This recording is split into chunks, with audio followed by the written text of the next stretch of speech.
Hello! Welcome back to our channel. సినిమాలో ఛాన్సులు కావాలంటే పెళ్లయ్యి పిల్లలు కావాల్సిందే. అయితే పెళ్లయి పిల్లలుంటేనే సినిమా అవకాశాలు వస్తున్నాయా? అనే విషయం పైన ఇప్పుడు చర్చ నడుస్తుందనమాట.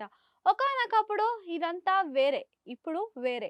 అయితే ప్రస్తుతం చూసుకున్నట్టయితే పెళ్లయ్యి ఉన్న వాళ్ళకి, అలానే పిల్లలు పుట్టిన వాళ్ళకే ఎక్కువ ఛాన్సులొస్తే అవకాశం అయితే ఉంది. టాలీవుడ్‌లో చూసుకున్నట్టయితే ఇప్పటి వరకి పెళ్లై పిల్లలున్న వారికి సీనియర్ హీరోలందరికీ కూడా వారే జోడీ అవుతున్నారని చెప్పుకోవచ్చు. నార్మల్‌గా మనకి ఇండస్ట్రీ అనంగానే పెళ్లి కాని భామలకుండే డిమాండే వేరు. అయితే ఒకానొకప్పుడు మనం చూసుకున్నట్టయితే పెళ్లి అయితే సినిమా అవకాశాలు తక్కువగా వస్తాయి. పెళ్లై పిల్లలు ఉంటే సినిమాకి అవకాశాలు దక్కవు అని చెప్పేసి ఒక రూల్ ఉన్నట్టుగానే అందరూ వ్యవహరించేవారు. అట్లనే గాకుండా అదే రూల్‌గా పెట్టుకొని అలానే ఉండేవారు. ఒకవేళ పెళ్లయితే సినిమా అవకాశాలు రావు అనే భయంతో, బెంగతో ఉండేవారనమాట. కానీ ఇప్పుడు అదంతా మారిందనే చెప్పుకోవచ్చు. ఇంకా అదే సమయంలో మనం చూసుకున్నట్టయితే పాత కాలంలో తీసుకుంటే 35 ఇయర్స్ దాకా వాళ్ళు సినిమాలు చేస్తూ, అదే సినిమాల మీద మోజుపోయిన తర్వాత రిటైర్మెంట్ తీసుకొని పెళ్ళిళ్ళకి దగ్గరై సినిమాలకి దూరమయ్యేవారు.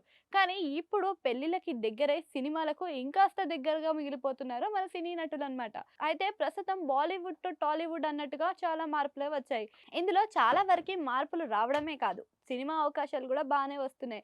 ప్రస్తుతం చూసుకున్నట్టయితే పెళ్ళయ్యి వచ్చిన భామలకి అవకాశాలు అంటే సీనియర్ హీరోలతో సినిమా అవకాశాలు ఉన్నట్టుగా ప్రస్తుతం ఉన్న సినీ తారలకు అంతగా రావట్లేదు. గత 5 ఏళ్లుగా చూసుకున్నట్టయితే మన దాంట్లోనే చాలా మంది హీరోయిన్స్ దిగుమతయ్యారు. అయినప్పటికీ పెళ్ళైన హీరోయిన్‌లకున్నంత క్రేజ్‌లో ఒక్క హీరోయిన్‌కి గూడా అంత క్రేజ్‌ని అందుకోలేకపోయారు.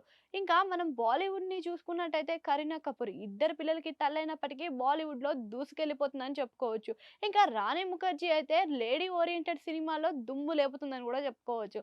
ఇంకా ఇందులోనే కాజల్ అగర్వాల్ ఇలా పేర్లు తీస్తే చాలా మందే ఉన్నారు. ఆలియా భట్‌కి పెళ్ళై ఒక పాప పుట్టినప్పటికీ గూడా తన క్రేజ్ ఇప్పటికి తగ్గకుండా ఇంటి ముందు అవకాశాలు క్యూలు కడుతున్నాయని చెప్పుకోవచ్చు. వీళ్ళతో తర్వాతనే ఇంకా వీళ్ళదైతే పెళ్ళయ్యి పిల్లల తరహాలో వచ్చింది. ఇంకా పెళ్లి కాకుండానే ఉన్న హీరోయిన్‌లకైతే వీళ్ళు ఏమాత్రం తగ్గట్లేదనే చెప్పుకున్నారు. పెళ్ళైన తరహాలో చాలా మందే ఉన్నారు. సమంత, నయనతార, ఇంకా కైరా అద్వాని, ప్రణీత చోప్రా ఇలా చాలా మందే ఉన్నారు. వీళ్ళకొచ్చే అవకాశాలు గూడా మామూలుగా లేదు. ప్రతి ఒక్కరికి గూడా క్యూలలో అందుకుంటున్నారు వాళ్ళ కొత్త కొత్త అవకాశాలు. అయితే వీళ్ళకి కొంగుకు ముడేసిన విధంగానే సినిమా అవకాశాలైతే దారి కడుతున్నాయని చెప్పుకోవచ్చు. ప్రతి హీరోయిన్‌కి వాళ్ళ క్రేజ్‌ని పెంచేస్తున్నాయి. అయితే ఇప్పుడున్న హీరోయిన్‌లు నిజంగానే పెళ్లి చేసుకుంటేనే అవకాశాలు వస్తాయా? అనే విధంగా వారు కూడా మార్పులు చెందుతున్నారనమాట. ఇంకా పెళ్ళిళ్ళు చేసుకొని సినిమాల్లోకి వస్తారనేది గూడా వినిపిస్తుంది.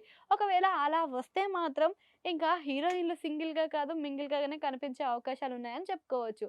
అయితే మీ ఫేవరెట్ హీరోయిన్ ఎవరు?